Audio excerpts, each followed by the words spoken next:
बिस्मिल्लाहिर्रहमानिर्रहीम। The topic is Clausius theorem. Clausius theorem ये था D Q by T T is less than और is equals to zero. इस चीज़ को prove करना है। इस चीज़ को प्रूव करने के लिए वी नो डैट, ठीक है, यहाँ हमें पता है कि Q1 by T1 is equals to Q2 by T2 होता है। ये हमने पीछे पढ़ा था। अगर Q1 हीट एब्जॉर्ब वाली हीट है तो Q2 वाली हीट कौन सी होगी? जो रिजेक्ट हुई है, ठीक है। अगर ये रिजेक्ट वाली हीट है तो इसके साथ नेगेटिव आएगा, और ये अगर वो हीट है जो एब्जॉर्ब हुई थी। अगर हम इसको इस तरफ लेके आए तो ये हो जाएगा Q1 by T1 plus Q2 by T2 is equals to zero. यहाँ पे ये हमारे पास हीट है और ये टेम्परेचर है, और जिसको हम बोलते हैं कि हीट रेजरवायर। ये एक हीट रेजरवायर है, एक ये रेजरवायर है। दो रेजरवायर्स डिफरेंट हैं। अब हम इसको सम ऑफ करके भी लिख सकते हैं। हम लिखेंगे sum of Q by T is equals to zero. अब ये वाली जो टर्म थी ये हमारे पास कार्नेट साइकिल के लिए भी थी, और इसी कार्नेट साइकिल के इस इक्वेशन को क्लोशियस थ्योरम भी कहते हैं, ठीक है। आगे इस टर्म को मैं इस तरह बनाऊंगी, लेकिन कार्नेट थ्योरम अब आगे आता है। उसको स्टेट क्या किया था? क्लोशियस थ्योरम की स्टेटमेंट क्या थी कि if a system undergoing a cyclic process reversible भी हो सकता है और इरिवर्सिबल भी हो सकता है, then heat quantities with set of reservoirs at temperature T1, T2, T3 respectively, the algebraic sum of the ratio Q by T is either less than or is equals to zero. इस बात का क्या मतलब है कि अगर एक system cyclic process में है और उसके ऊपर वो रिवर्सिबल भी हो सकता है, इरिवर्सिबल भी हो सकता है, तो उस साइक्लिक प्रोसेस में जो हीट क्वांटिटीज़ होंगी, ठीक है, एक्सचेंज क्वांटिटीज़ कहते हैं, जो एक्सचेंज हो सके, हीट क्वांटिटीज़। और हीट साइक्लिक प्रोसेस में किसके साथ एक्सचेंज होती है? टेम्परेचर के साथ। साइक्लिक प्रोसेस में जैसे कार्नेट साइकिल, उसमें हमने क्या लिखा था? Q बाई टी लिखा था, यही लिखा था ना। और अगर Q1 था, T1 था, इसी तरह लिखा था। तो हीट जो एक्सचेंज हो रही है डिफरेंट रेजरवायर के साथ, तो उन्होंने कहा कि अगर जितनी भी हीट है, अगर हम उन साइकिल प्रोसेस को देखो, एक साइक्लिक प्रोसेस है, यहाँ पे हीट को ये Q1, यहाँ पे T1, इन सारी हीट्स को हम क्या करेंगे? ऐड करेंगे, और इनका सम जो होगा वो इज़ इक्वल्स टू और लेस देन ज़ीरो होगा, ठीक है।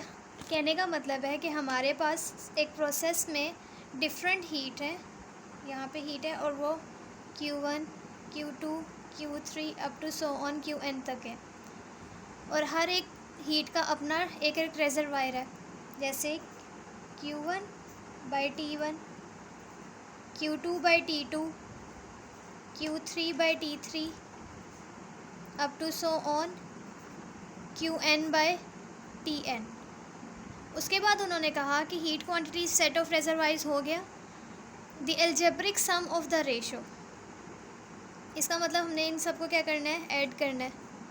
उसके बाद उन्होंने कहा कि algebraic sum of the ratio, इन सब का समीशन लेंगे तो क्या बन जाएगा? Q बाई टी, वो चीज़ होगी इज़ इक्वल्स टू और लेस देन ज़ीरो। ये जो इज़ इक्वल्स टू और लेस देन लगाया है ये क्लोशियस थ्योरम है। यहाँ भी लगाएंगे इज़ इक्वल्स टू और लेस देन ज़ीरो। ये चीज़ आपके पास क्या है? Clausius theorem.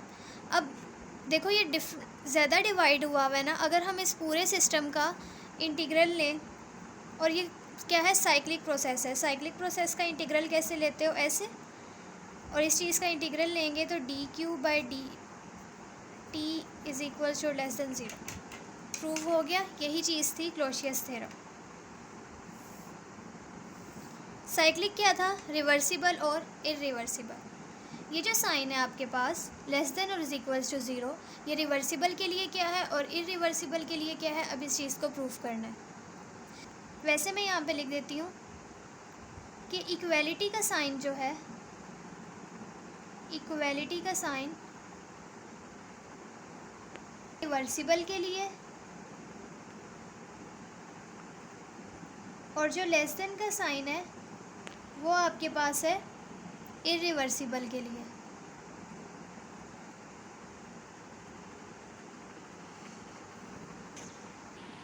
ये चीज़ आपके पास क्या है, क्लोशियस थ्योरम। इसको क्लोशियस थ्योरम के साथ साथ क्लोशियस इनइक्वालिटी भी बोलते हैं। तो क्लोशियस इनइक्वालिटी की भी इक्वेशन यही है। अब हमें क्या प्रूफ करना है, हमें ये प्रूफ करना है कि ये जो इक्वालिटी का साइन आया है, जैसे dq/t is equals to zero, ये फॉर रिवर्सिबल केस के लिए इस चीज़ को प्रूफ करना है। यहाँ पे हम लिखेंगे फॉर रिवर्सिबल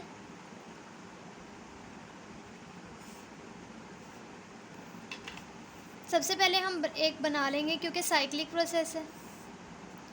एक हमने बनाया साइक्लिक प्रोसेस, ये पीवी डायग्राम है। अब इस पूरे सिस्टम में हमें change in entropy find out करना है। हम ऐसे नहीं फाइंड आउट कर सकते ना, हमें इसको डिवाइड करना पड़ेगा पार्ट्स में। हम यहाँ पे इसको डिफरेंट पार्ट्स में डिवाइड कर लेते हैं।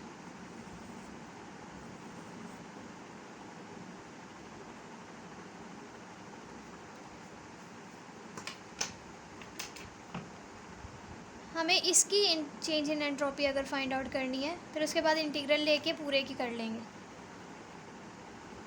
अगर आप देखो तो ये क्या बन गया, एक साइक्लिक प्रोसेस बन गया, और इसको नेम दे दिया के एल एम और एन। मैं यहाँ पे इसको बना रही हूँ एल एम के एन।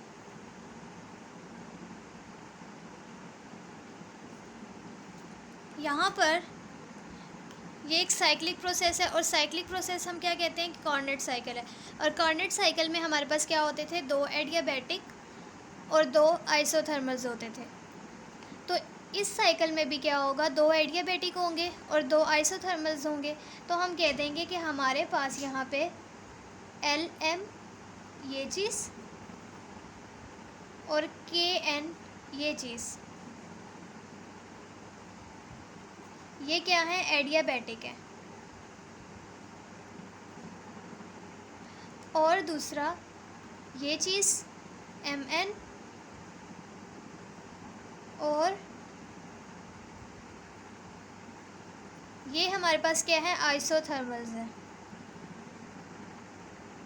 और ये पूरा साइकिल क्या है, हम कहेंगे कि ये इन के एन एम एल के, ये वाली साइकिल में ये चीज़ें हैं। अब ये हमारे पास क्या है, दो पाथ्स हैं।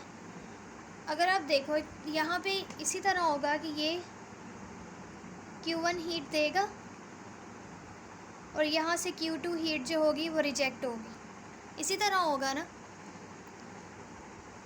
यहाँ से क्यों हुई, यहाँ से क्यों नहीं हुई, क्योंकि ये चीज़ क्या है, एडियाबैटिक में कोई हीट ट्रांसफ़र नहीं होती। ये चीज़ हमारे पास थी आइसोथर्मल्स, यहाँ से इसलिए हीट ट्रांसफ़र नहीं हुई। ये सेम उसी तरह का केस है जैसे हम एक क्या लेते थे, हम एक सोर्स लेते थे, यहाँ पे एक सिस्टम होता था और यहाँ पर सिंक होता था। इसी तरह ये हीट देगा, ये सिस्टम है, और यहाँ से हीट रिजेक्ट होगी। ये चीज़ तो हो जाएंगी एडियाबैटिक। पीछे क्या रह गया, सिर्फ Q1 और T1। साइक्लिक केस में हम क्या लिखते हैं, Q1/T1 is equals to, T1 लिखेंगे ना, Q2/T2। ये पीछे मैं बता चुकी हूँ। यहाँ से हीट रिजेक्ट हुई है तो यहाँ पे आ जाएगा नेगेटिव साइन। अगर मैं इस चीज़ को D साथ क्यों लगाया है, क्योंकि आइसोथर्म्स जो हैं वो बहुत स्मॉल है। अगर आइसोथर्म्स स्मॉल है तो स्मॉल अमाउंट ऑफ हीट जो होगी वो ट्रांसफ़र, और small amount of heat he reject होगी, इसलिए यहाँ पे D लगा दिया। अब उसके बाद अगर मैं dQ1/T1 इसको इधर ले आऊँ, dQ/T2 इज़ इक्वल्स टू 0। यहाँ पे तो हमने एक आइसोथर्म लिया जिसको हम स्टडी कर रहे हैं, लेकिन हमने पाथ को और भी डिवाइड किया हुआ है, यहाँ पे और भी तो आइसोथर्म्स होंगे, तो हम इसलिए यहाँ पे समीशन लिख देंगे। वैसे भी पीछे मैंने बताया था कि हम समीशन ले लेते हैं, इज़ इक्वल्स टू 0। अब इस चीज़ का अगर हम इंटीग्रल लें, क्योंकि हमने पूरे सिस्टम का फाइंड आउट करना है, तो हम इंटीग्रल लेंगे और वो क्लोज पाथ है तो इस तरह का साइन आएगा और ये हो जाएगा dq/t इज़ इक्वल्स टू 0। ये dq/2 इज़ इक्वल्स टू 0 जो आया, ये हमारे पास रिवर्सिबल का केस था। ये प्रूव हो गया कि चेंज इन एंट्रोपी जो होती है वो 0 के इक्वल होती है। जो चेंज इन एंट्रोपी आएगा dq/t लेस देन 0, इस चीज़ को, ये थी हमारे पास इरिवर्सिबल के केस में, और ये चीज़ हमारे पास थी रिवर्सिबल के केस में। इरिवर्सिबल के केस में अगर पीछे आप लोगों ने पढ़ा हुआ था कि एंट्रोपी जो होती है वो ग्रेटर देन 0 होती है, लेकिन वो सिंपल एंट्रोपी ग्रेटर देन 0 होती है। यहाँ पे चेंज इन एंट्रोपी है, तो change in entropy is always less than 0।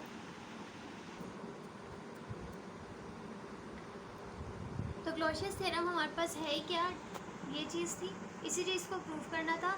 इसका मतलब ये था कि इरिवर्सिबल हो या रिवर्सिबल हो, dq/dt इज़ ग्रेटर देन और इक्वल्स टू 0। अब इक्वल्स टू 0 रिवर्सिबल के केस में और लेस देन 0 हमारे पास इरिवर्सिबल के केस में आएगा। क्लोशियस थ्योरम, ये बेसिक बात थी। उसके बाद हमने क्लोशियस थ्योरम की स्टेटमेंट देखी, स्टेटमेंट से हमने ये चीज़ बनाई, यहाँ पे Q2 आता है, रिजेक्ट कर रहा था। उसके बाद हमने इन सबको सम किया, हमारे पास ये आ गई। इसके बाद हमने देखा कि रिवर्सिबल के केस में क्या होता है।